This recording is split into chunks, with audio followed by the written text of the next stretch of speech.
Je suis là pour vous parler du mariage de Dany, madame.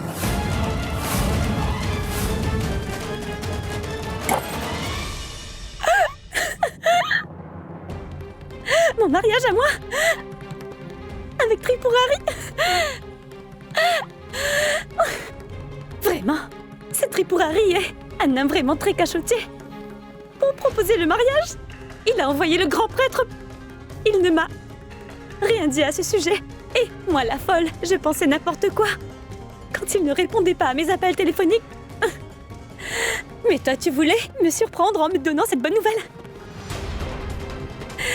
Vraiment, Tripurari, tu es un homme très bon.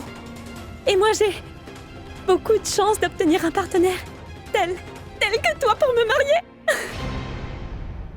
Cet enfant a servi Madame Durga de manière altruiste. Et c'est pourquoi elle voudrait qu'elle devienne sa belle-fille. Si jamais vous toutes n'y voyez aucune objection, puis-je faire avancer cette affaire? Tripurari est un garçon très gentil. Et ils feront un très bon couple tous les deux.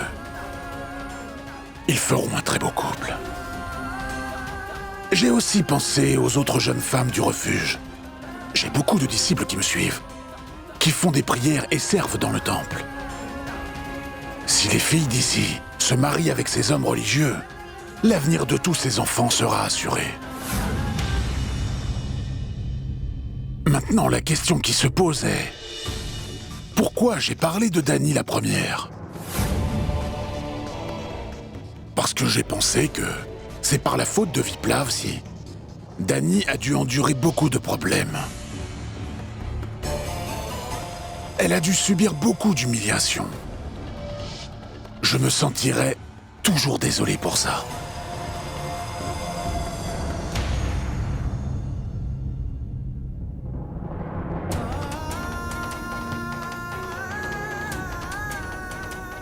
Tu es un démon. Tu en es un. Et tu seras toujours un monstre. Un démon.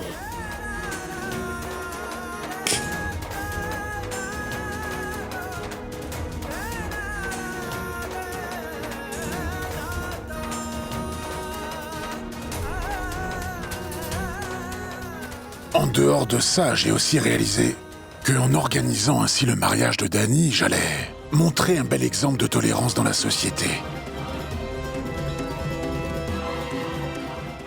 C'est pour cette raison que j'ai pensé au nom de Dany en premier, voyez-vous.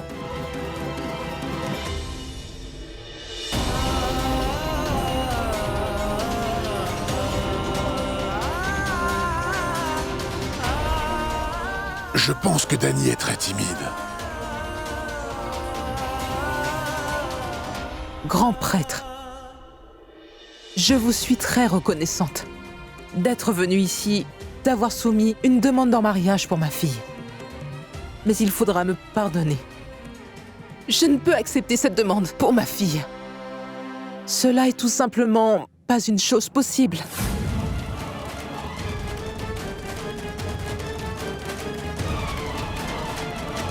Madame, je respecte beaucoup vos sentiments, mais je vous prie de penser à votre avenir, s'il vous plaît. Comprenez donc votre passé et observez votre présent. Les temps changent à une vitesse vraiment très rapide. Il va vous falloir changer aussi. Considérez, toutes ces jeunes femmes sont encore très jeunes en années. Elles sont vraiment jeunes. Et à notre époque, il n'y a personne qui voudrait vivre sa vie en tant que personne veuve. Donnez-leur juste une chance de pouvoir recommencer une nouvelle vie. J'ai espoir que vous considérerez mon humble proposition positivement. Et je crois profondément que vous allez sûrement changer d'opinion. Donnez-leur juste une chance. Merci bien. Si vous permettez, soyez heureuse. Je dois à tout prix faire en sorte que cette Dany convole en juste noces avec Tripurari. J'emploierai tous les moyens qu'il faudra pour y arriver. Oui, tout. Grand prêtre,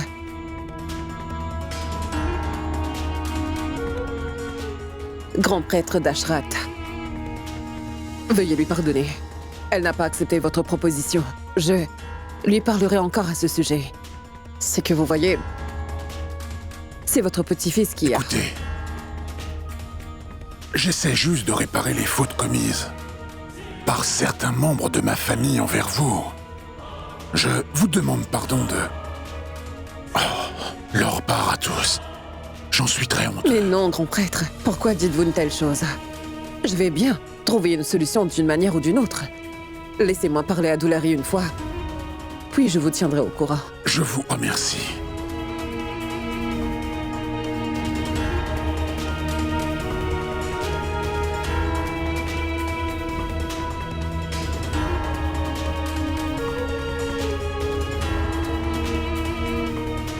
Mon ami, je remercie le ciel qu'au moins tu sois sorti de ta maison, tu sais. Bon, maintenant, dis-moi, comment tu te sens ainsi en plein air, allez? À vrai dire, je ne ressens rien de spécial. Attends, mais... Ah... Pour ressentir quelque chose de spécial, bois ceci. C'est du thé très chaud. Et défoule toute ta colère sur cette tasse en argile, d'accord? Oh, mais dis donc. Tu veux pas de thé? Bon, d'accord, le bois pas. Mais dis-moi au moins ce qui s'est passé. Pourquoi est-ce que t'agis aussi bizarrement depuis quelques jours? À compter d'aujourd'hui, le foyer... Cette femme m'a giflé devant tout le monde. Quoi? Quoi, cette fille, Dani? Oui, c'est elle. Elle t'a giflé. Comment est-ce qu'elle a osé? Mon pote, tu sais, les gens ont bien raison. C'est même pas la peine de tenter de communiquer avec ces veuves-là. Ces femmes-là n'ont aucun respect pour elles-mêmes, tu vois.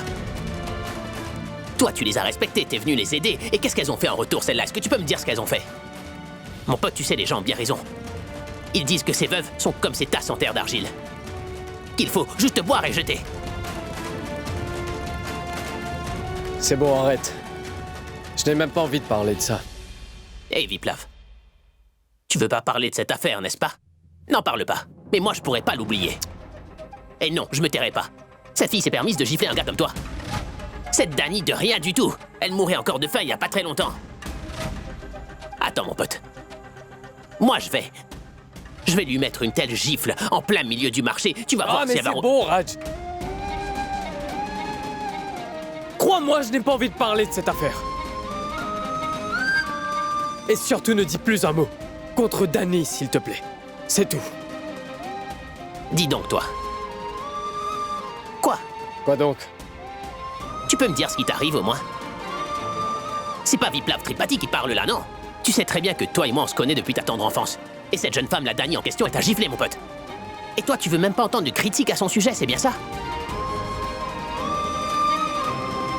मेरे इश्क का रंग सफेद है यारा इश्क का रंग सफेद मेरे इश्क का रंग सफेद है यारा इश्क का रंग सफेद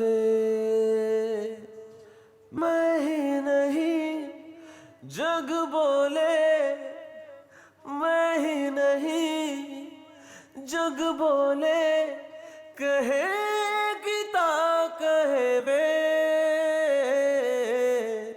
इश्क का रंग सफेद है यारा इश्क का रंग सफेद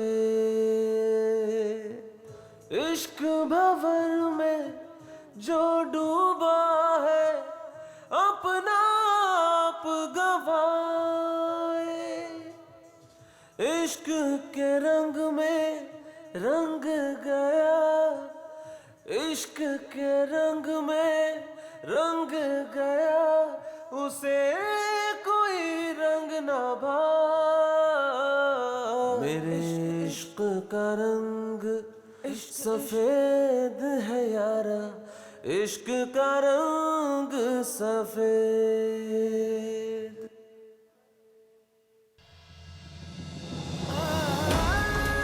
Calme-toi. Calme-toi, calme-toi, calme-toi. Je ne veux absolument pas me marier à nouveau. Non, non, je ne le veux pas. Tu me comprends, n'est-ce pas? Oui, oui. Oui, bien sûr, je te comprends, ma chérie. Tu ne vas pas te marier à nouveau, Dani.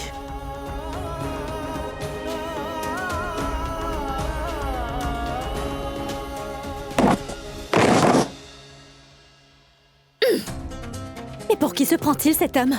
Prêtre machiavélique, grand prêtre d'Ashrat. Il veut nous marier à des servants?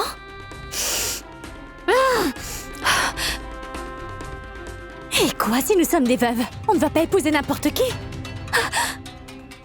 Moi, je voudrais un garçon qui soit beau et très riche, tout comme un acteur de film. Si j'ai un tel homme, c'est bon. Ou alors je ne veux pas me marier. Je suis bien comme ça. Raj Lakshmi! Je suis très contente. Pour tout te dire, quand le grand prêtre est venu pour faire la demande en mariage, j'ai eu comme l'impression que tous mes rêves étaient soudainement devenus une réalité. C'est vrai que ça fait bien longtemps que je rêve de ça.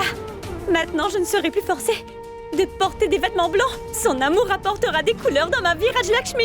Une minute. Très heureux. De qui tu parles en disant lui comme ça? Est-ce que tu sais seulement avec qui tu vas te marier? Oui, je sais parfaitement bien qui sera mon mari. Attends, Suverna, sois pas trop contente. Je croyais que tu étais un peu plus intelligente, mais tu n'as vraiment aucune cervelle. Quoi, Raj Lakshmi? Peut-être bien que tu n'as pas tout entendu. Le grand prêtre d'Ashrat est venu pour le mariage de Tripurari et de Dani. Il n'était pas là pour toi. Pour nous autres, il a choisi les servants qui officient dans le temple. Alors marie-toi. Je n'en ai pas envie. Passe toute ta vie à passer la serpillière, le balai dans le temple. Oh, à te parler, j'allais oublier ça aussi. Ah oui, quand Tripurari et Dani seront définitivement mariés, alors tu pourras veiller sur ses sandales. Tu pourras avoir entre 20 et 25 roupies. Tu croyais que c'est toi qui te mariais?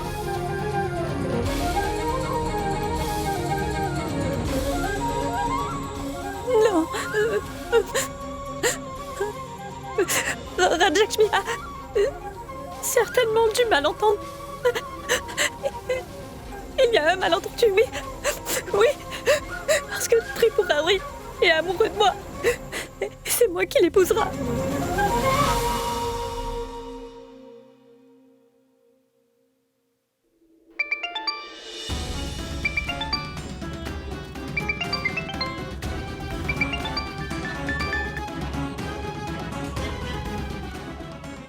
Tripurari. Bonjour, grand maître. Dieu te bénisse. Tripurari, Dani a refusé ta demande en mariage. Mais je suis totalement confiant qu'elle va se raviser très rapidement. Et il faut à tout prix qu'elle accepte ta demande. Je ne veux pas rater une telle opportunité. C'est pourquoi je dois tout faire pour que Dani soit d'accord afin de se marier avec toi. C'est de cette manière que mon Viplav sera... Non mais, grand maître, ne vous en faites pas à propos de Viplav. Je suis là, moi. Je ferai tout le nécessaire pour tirer Monsieur Viplav de l'emprise de ses veuves. Mais qui t'appelle ainsi sans arrêt? Mais pourquoi ne décroche-t-il donc pas? Oh bah... C'est juste un ami, grand maître. Je lui parlerai plus tard. Écoute-moi attentivement, Tripurari. Il nous faudra demeurer très vigilants. Très vigilants. Je ne voudrais pas échouer, tu m'entends? À aucune condition. Est-ce que tu m'as bien compris? Oui, grand maître. Maintenant, plus rien ne pourra m'empêcher de devenir un vrai membre de cette maison.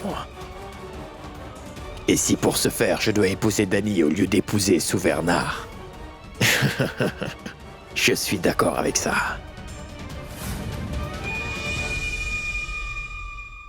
Pourquoi le grand prêtre d'Ashrat, Tripati, est-il soudainement favorable au remariage des veuves? Et il ne voit personne d'autre à part ma fille Dani pour ce faire? Indrani, tu es bien au courant. Ce qui s'est passé dans son premier mariage et tout ce qu'elle a dû endurer. C'est pourquoi je suis venue demander au Très-Haut de lui donner du courage. Pourquoi est-ce que tu as si peur, Doulari? Le grand prêtre a eu raison de parler ainsi. Et j'ai moi aussi bien réfléchi à cela. Pensez-y. Il ne faut pas que vivre dans le présent, mais pensez aussi au futur de Dani. Écoute, Doulari, aujourd'hui tu es avec elle. Mais tu ne le seras pas toujours, n'est-ce pas? La vérité de Larry, c'est que la tristesse dans la vie de Dany est couverte sous le voile de son sari blanc. Mais pense un peu, quand elle se mariera demain, cela va colorer son existence si fade. Et avec toi, Doulari, quelqu'un d'autre pourra prendre soin de ses joies et de ses tristesses. Son partenaire de vie. Non, Indrani. Non. Je ne veux plus penser à cette affaire maintenant. Ma fille Dany est bien comme elle est. Écoute-moi bien. Doulari, je pense vraiment que... ce n'est pas Tripurari, mais c'est... Viplav qui sera un bien meilleur partenaire de vie pour Dany. Mais qu'est-ce qui t'arrive, Indrani? Aussitôt que le grand prêtre est venu parler mariage, tu t'es mise à imaginer monsieur l'avocat avec ma fille, n'est-ce pas? As-tu oublié ce qui s'est passé dans le refuge? Doulari, crois-moi, je me souviens de tout. Comment Viplav est arrivé au foyer. Et malgré tous nos efforts, il n'a pas voulu partir et il a tenu ferme. Il n'a pas quitté le refuge. Il nous a tout également beaucoup aidés. Doulari, écoute, je les ai vus tous les deux. Ils étaient devenus de très bons amis. Ils ont commencé à bien se comprendre tous les deux. Et sur le visage de notre Dany, je vois toujours un sourire quand ils sont ensemble. Viplav a apporté une nouvelle joie, un nouvel espoir dans la vie de Dany. Je me demande quel regard envieux a fait que tous les deux se sont disputés. C'est arrivé, ma sœur. Parce que ce jeune avocat est un plaisantin, un homme volage et un bon à rien. Et tu sais, il passe tout son temps à rigoler et à s'amuser. Il n'a pas en lui une once de sérieux. Et je ne comprends vraiment pas quelles sont les multiples qualités que tu sembles avoir vues en lui. Dany l'a bien démasqué l'autre jour devant tout le monde, n'est-ce pas? Et tu vois, elle a dit qu'il était venu habiter dans le refuge pour assurer sa mainmise dessus. Viplav est un très gentil garçon. Et j'ai le sentiment qu'on devrait parler avec Viplav au moins une fois, Doulari. Écoute-moi, je ne vais pas aller discuter avec ce bon à rien. Et je te conseille de ne pas y aller. Et aussi, je te supplie humblement, pour une chose, s'il te plaît, ne parle surtout pas de mariage ou de mari à ma fille. Doulari, mais tu... Je suis encore vivante, ma sœur. Je vais m'occuper de tout ce qu'il faut faire ou ne pas faire, et quelle décision prendre à son sujet. Ma fille n'est pas un récipient en acier inoxydable exposé dans une foire pour que le public décide à qui il sera donné et ce qu'il faudra en faire. Je ne veux plus te parler de ça.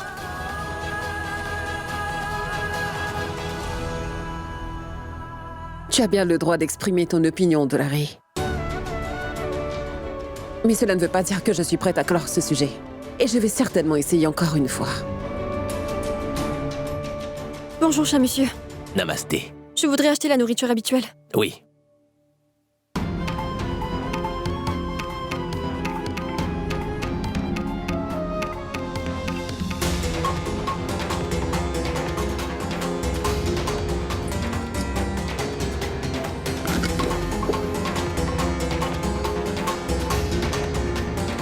Oh mais qu'est-ce que vous faites? Vous voulez manger des fruits confits? Vous en aviez tellement envie que vous vous êtes servi par vous-même, n'est-ce pas? Hein? Alors, rien à dire? Un jeune homme vit avec vous dans le refuge, alors j'imagine que tout est possible maintenant. Tout pourrait arriver, non? Est-ce que je me trompe, hein?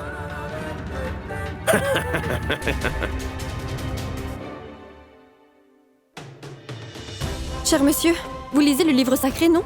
Qu'est-ce qui vous fait dire ça? Hein? Si vous lisez les textes sacrés, alors vous devriez bien savoir comment il faut faire pour respecter les femmes. Vous savez sans doute aussi la punition qu'on obtient quand on les insulte, n'est-ce pas? N'importe quoi. Viens donc, Suverna.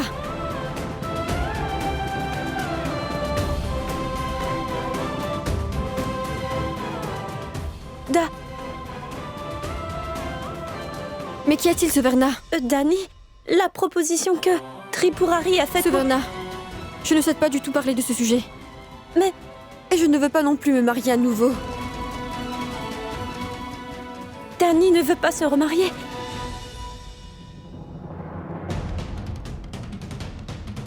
Oh non, qu'est-ce que je fais maintenant?